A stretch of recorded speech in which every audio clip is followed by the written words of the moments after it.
अस्सलामुअलैकुम। Progressive wave से आज हम बेसिक लेवल के 8 एमसीक्यूज डिस्कस करेंगे और आखिर में इसी टॉपिक से रिलेटेड एमडीकेट 2024 में जो एमसीक्यूज आए थे उसको भी डिस्कस करेंगे। तो एमसीक्यूज नंबर 1 हमारे पास कुछ ऐसे तरह है कि which of the following properties shows wave nature. नीचे दी गई जो प्रॉपर्टीज है इसमें से ऐसी कौन सी है जो कि हमें वेव नेचर शो कर रही है। ऑप्शन ए है reflection, option B refraction, option C हमारे पास डायफ्रैक्शन, ऑप्शन डी हमारे पास है ऑल ऑफ दिस। तो देखिए रिफ्लेक्शन, रिफ्रैक्शन और डायफ्रैक्शन ये जनरल प्रॉपर्टीज होती है वेव्स की। जितने भी वेव्स है चाहे वो हमारे पास ट्रांसवर्स वेव्स है, लॉन्गिट्यूडनल वेव्स है, या हमारे पास जो है मैकेनिकल वेव्स है या इलेक्ट्रोमैग्नेटिक वेव्स है, सारे के सारे वेव्स जो है वो इन तीनों प्रॉपर्टीज को, रिफ्लेक्शन को, रिफ्रैक्शन और डायफ्रैक्शन को सेटिस्फाई करेगा। तो लिहाजा वेव नेचर को शो करने के लिए हमारे पास ये तीनों प्रॉपर्टीज होती है। So correct option for this MCQs is option D, all of these. MCQs number 2 हमारे पास कुछ इस तरह है कि which one is not progressive waves. कौन सी वेव ऐसी है जो प्रोग्रेसिव वेव नहीं है। तो देखिए वेव हमारे पास दो तरह की होती है, एक को हम कहते हैं प्रोग्रेसिव वेव्स, दूसरे को हम कहते हैं स्टैंडिंग वेव्स। प्रोग्रेसिव वेव्स हमारे पास एनर्जी एक जगह से दूसरी जगह ट्रांसफर करती है, जबकि स्टैंडिंग वेव्स हमारे पास एनर्जी ट्रांसफर नहीं करती। सो ऑप्शन ए है साउंड वेव्स। तो साउंड वेव्स हमारे पास एनर्जी तो ट्रांसफर कर रही है from the source of sound to the listener. Option B हमारे पास है waves on surface of water. तो सरफेस ऑफ वाटर पर बी वेव्स एनर्जी एक जगह से दूसरी जगह ट्रांसफर करती है। ऑप्शन सी है waves in vibrating string tight fixed at both ends. एक स्ट्रिंग है जो कि दो एंड पॉइंट के साथ जो है टाइट किया गया है। इसमें अगर वेव्स प्रोड्यूस्ड होती है तो वो वेव्स हमारे पास कुछ ऐसे तरह होगी जो कि इस रीजन में वाइब्रेट कर रही है और एनर्जी को एक जगह से दूसरी जगह ट्रांसफर नहीं करता। तो लिहाजा करेक्ट ऑप्शन हमारे पास है option C, waves in a vibrating string tight fixed at both ends. MCQs number 3 हमारे पास कुछ ऐसे तरह है कि the mechanism by which energy is transferred from one point to another point is।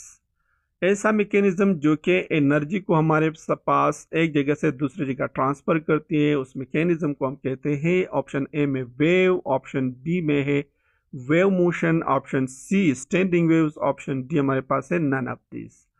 तो वो मैकेनिज्म जिसके जरिए एनर्जी एक पॉइंट से दूसरे पॉइंट में ट्रांसफर हो रही है तो उसको हम कहते हैं वेव मोशन। सो करेक्ट ऑप्शन हमारे पास है ऑप्शन डी। एमसीक्यू नंबर 4 हमारे पास कुछ ऐसे तरह है कि when a wave passes through a medium particle of the medium oscillate with. एक मीडियम में जब वेव पास हो रही है तो पार्टिकल्स ऑफ द मीडियम कैसे होती है, that oscillate with the same frequency. Option A में सेम फ्रीक्वेंसी है, ऑप्शन डी में different frequency, option C particle does not oscillate, option D हमारे पास है none of this.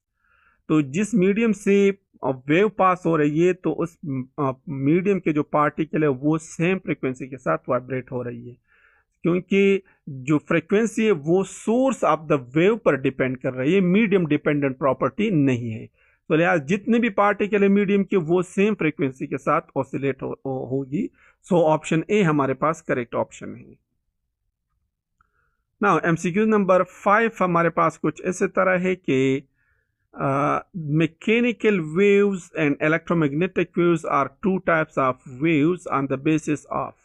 electromagnetic waves और mechanical wave हमारे पास दो टाइप से वेव्स की, ये किस बुनियाद पर हम ये टाइप्स ले रहे हैं।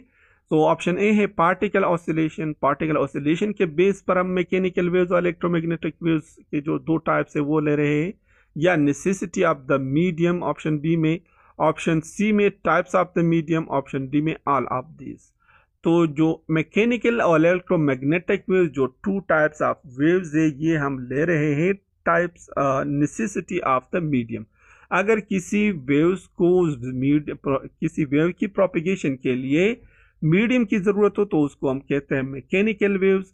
अगर एक वेव बगैर मीडियम के भी प्रोग्रेस हो रही है तो उसको हम कहते हैं electromagnetic waves. So option B हमारे पास करेक्ट ऑप्शन है, necessity of the medium. MCQ number 6 कुछ इस तरह है कि the inability of transverse waves to travel and fluid is due to absence of। Transverse wave जो है वो फ्लूइड में ट्रेवल नहीं करती। याद रखिए हमारे पास ट्रांसवर्स वेव जो है वो सिर्फ सॉलिड्स में ट्रेवल कर रही है।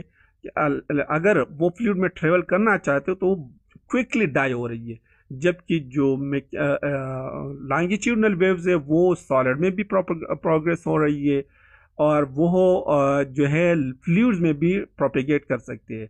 तो ट्रांसवर्स वेव जो फ्लूइड में जो है प्रोग्रेस नहीं होती, इसकी जो इनएबिलिटी है वो किस चीज़ की वजह से होती है या किस चीज़ की एब्सेंस की वजह से होती है। तो ऑप्शन ए हमारे पास है bulk modulus, option C restoring force against compression, option C हमारे पास है रिस्टोरिंग फोर्स अगेंस्ट शेयर। तो जो फ्लूइड है उसमें हमारे पास रिस्टोरिंग फोर्स के लिए शेयर स्ट्रेस नहीं होता। सो ऑप्शन सी हमारे पास करेक्ट ऑप्शन है, restoring force against the share. MCQ number 7 हमारे पास कुछ इसी तरह है कि the transverse nature of light is verified with the phenomena of. Transverse nature of light हम कौन से फिनोमिना से वेरीफाई करते हैं कि ये लाइट जो है ये हमारे पास ट्रांसवर्स वेव है। तो ऑप्शन ए में हमारे पास रिफ्रैक्शन है, ऑप्शन बी इंटरफेरेंस है, ऑप्शन सी हमारे पास डायफ्रैक्शन है, ऑप्शन सी हमारे पास है पोलराइजेशन। तो पोलराइजेशन वाहिद एक ऐसी प्रॉपर्टी है जो हमें बताती है कि ये वेव जो है ये ट्रांसवर्स है कि लॉन्गिट्यूडनल है। सो लिहाजा पोलराइजेशन ऑफ द लाइट जो है वो हमें वेरीफाई कर रही है कि लाइट जो है वो ट्रांसवर्स नेचर की है। सो करेक्ट ऑप्शन हमारे पास है ऑप्शन डी। एमसीक्यू नंबर 8 है a wave is characterized by 3 physical parameters. एक वेव को जब हम कैरेक्टराइज करते हैं तो उसके लिए जो 3 फिजिकल पैरामीटर्स है वो कौन कौन सी है। ऑप्शन ए में हमारे पास है frequency, wavelength, acceleration. Option C में हमारे पास है frequency, amplitude and acceleration. Option C में है wavelength, frequency and velocity. Option D में है वेवलेंथ, फ्रीक्वेंसी एंड डिस्टेंस। तो देखिए वेव को कैरेक्टराइज करने के लिए हमारे पास जो 3 फिजिकल पैरामीटर्स हैं वो हमारे पास है वेव, फ्रीक्वेंसी एंड वेलोसिटी। ये तीनों पैरामीटर्स जो है वो हमें जो वेव है उसको कैरेक्टराइज करता है। तो लिहाजा करेक्ट ऑप्शन हमारे पास है ऑप्शन सी। और इन तीनों की कम्बिनेशन की वजह से जो इक्वेशन बन रही है जिसको हम लिखते हैं v is equal to lambda F, जिसको हम जनरल वेव इक्वेशन कहते हैं, और उसके बारे में हम कहते हैं कि ये इक्वेशन सारे के सारे वेव जो है वो इसको फॉलो कर रही है। So correct option option C है हमारे पास। नाउ प्रीवियस ईयर में इसी टॉपिक से जो बेसिक लेवल के कुछ एमसीक्यूज आए थे वो कुछ ऐसे तरह थे कि which type of waves can be polarized, कौन सा वेव ऐसा है जिसको हम पोलराइज कर सकते हैं।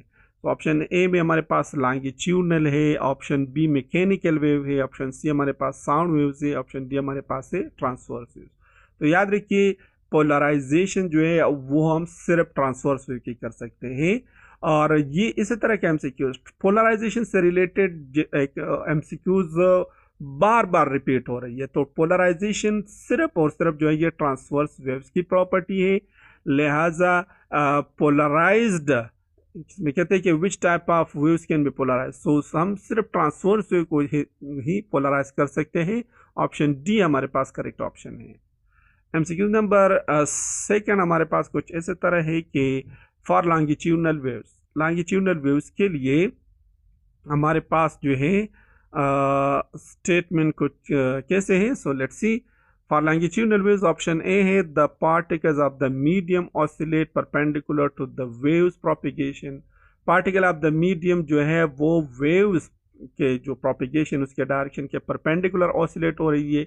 ऑप्शन बी में particle of the medium remain stationary as the waves pass through. Option C में the particle of the medium oscillate along the direction of the waves propagation. तो देखिए हमारे पास दो तरह की वेव्स है, एक को हम कहते हैं ट्रांसवर्स वेव, दूसरे को हम कहते हैं लॉन्गिट्यूडनल वेव।